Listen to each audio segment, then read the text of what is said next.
ഇന്ന് നമ്മുടെ ലാസ്റ്റ് ക്ലാസ്സാണ്. ഫസ്റ്റ് ഇവിടെ വന്നിരുന്നപ്പോൾ ഇവിടെ ഇരിക്കാൻ സ്ഥലമില്ലായിരുന്നു. പക്ഷേ ഇന്ന് നിങ്ങൾ കാണുന്ന ക്ലാസ്സിൽ ഇഷ്ടം പോലെ സ്ഥലം നമുക്ക് ഇരിക്കാനുണ്ട്. എവിടെ വേണമെങ്കിലും പോയി ഇരിക്കാം. പിന്നെന്താ ഇന്ന്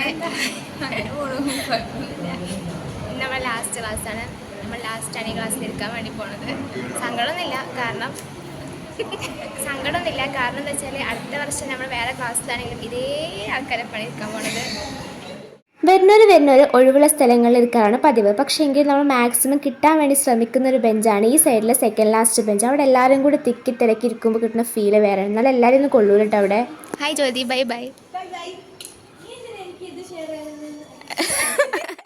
സോ ഗൈസ്, ഇപ്പം നമുക്ക് നേരത്തെ ക്ലാസ് ആയിരുന്നു, 12 മണി സ്പെഷ്യൽ ക്ലാസ് ആയിരുന്നല്ലോ. അപ്പോൾ ഞങ്ങളിപ്പോൾ ഇനി താഴേക്ക് നിസ്കരിക്കാൻ പോവാണ്. ബാങ്ക് കൊടുക്കാൻ ഇനി കുറേ സമയമുണ്ട്. നമുക്ക് പള്ളിയിൽ കുറച്ച് നേരം റെസ്റ്റ് ചെയ്യാം. പള്ളി ഇവിടെ ഭയങ്കര തണുപ്പാട്ടോ. നമുക്ക് ഒരു ഫാനുണ്ട്. ഓക്കെ, നമുക്ക് നിസ്കരിക്കാം. ഇത്തവണ നമ്മൾ ട്രെയിനിലാണ് പോകുന്നത്. അപ്പോൾ ബസ് കയറി ആദ്യം. ഗൈസ്, അങ്ങനെ നമ്മൾ വടകര റെയിൽവേ സ്റ്റേഷനിൽ എത്തിയിട്ടുണ്ട്. അങ്ങനെ ഞങ്ങൾ പ്ലാറ്റ്ഫോമിലേക്ക് നടന്നുകൊണ്ടിരിക്കുകയാണ്. അങ്ങനെ നമ്മൾ ട്രെയിനൊക്കെ കയറി. നല്ല ഭാഗ്യമുള്ളതുകൊണ്ട് ഇരിക്കാൻ സ്ഥലമില്ലായിരുന്നു. എന്തായാലും നമ്മൾ കോഴിക്കോട് എത്തിയപ്പോൾ ഇറങ്ങി. ഇപ്പം നമ്മൾ റെയിൽവേ സ്റ്റേഷനിൽ നിന്ന് ബസ് സ്റ്റാൻഡിലേക്ക് ബസ്സിൽ പോയിക്കൊണ്ടിരിക്കുകയാണ്. കഴിഞ്ഞ തവണ ഞങ്ങൾ ഈ ബസ്സിൽ കയറിയ സമയത്ത് ഞങ്ങളതിന് ഫസ്റ്റ് കയറി ഇഷ്ടം പോലെ സ്ഥലം ഉണ്ടായിരുന്നു. ആ ഒരു ആവേശത്തിൻ്റെ പുറത്താണ് ഇന്ന് ചെന്നത്. പക്ഷേ ഇന്ന് ഒരു തുള്ളി സ്ഥലം പോലും ഇല്ലായിരുന്നു ഗൈസ്.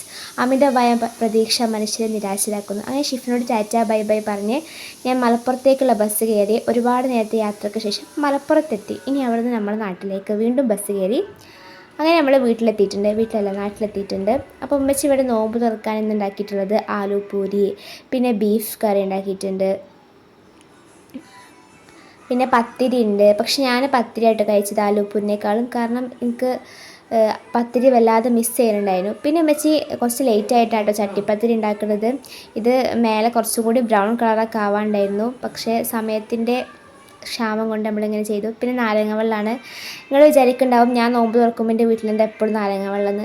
എനിക്ക് നാരങ്ങ വെള്ളമാണ് ഇഷ്ടം നോമ്പ് തുറക്കാൻ. അവിടുന്ന് ജ്യൂസൊക്കെ കുടിച്ചുമ്പോൾ ഇവിടുന്ന് നാരങ്ങ വെള്ളം. അപ്പോൾ നമ്മുടെ ചട്ടിപ്പത്തിരിയൊക്കെ റെഡി ആയിട്ടുണ്ട്. പിന്നെ ചായ ഇവിടെ റെഡി ആയിക്കൊണ്ടിരിക്കുന്നുണ്ട്. അങ്ങനെ ബാങ്കൊക്കെ കൊടുത്ത് നമ്മൾ നോമ്പൊക്കെ തുറന്നു. അപ്പോൾ മെച്ചി പറഞ്ഞ ചട്ടിപ്പത്തിരി സക്സസ് ആയില്ലാന്ന്, പക്ഷെ എനിക്ക് ഇഷ്ടപ്പെട്ടു കേട്ടോ. പിന്നെ നമ്മൾ കുറച്ച് നേരം കഴിഞ്ഞപ്പോൾ തറവാട്ടിൽ പോയി ഇസ്നിനെ കണ്ടു, പപ്പാനോട് കണ്ടു. അങ്ങനെ ഇസ്നി നമ്മളപ്പോൾ വന്നേക്കാണ്. കൈ കുറച്ച് പൊന്തിച്ച് കാണിക്കേ. ഡ്രസ്സ് അതോടെ ഇതിൽ കാട്ടാൻ പറ്റില്ല. മതി പൊന്തിച്ചത്.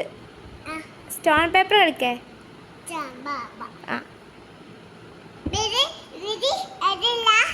ബൈ ബൈ പറഞ്ഞ. See you.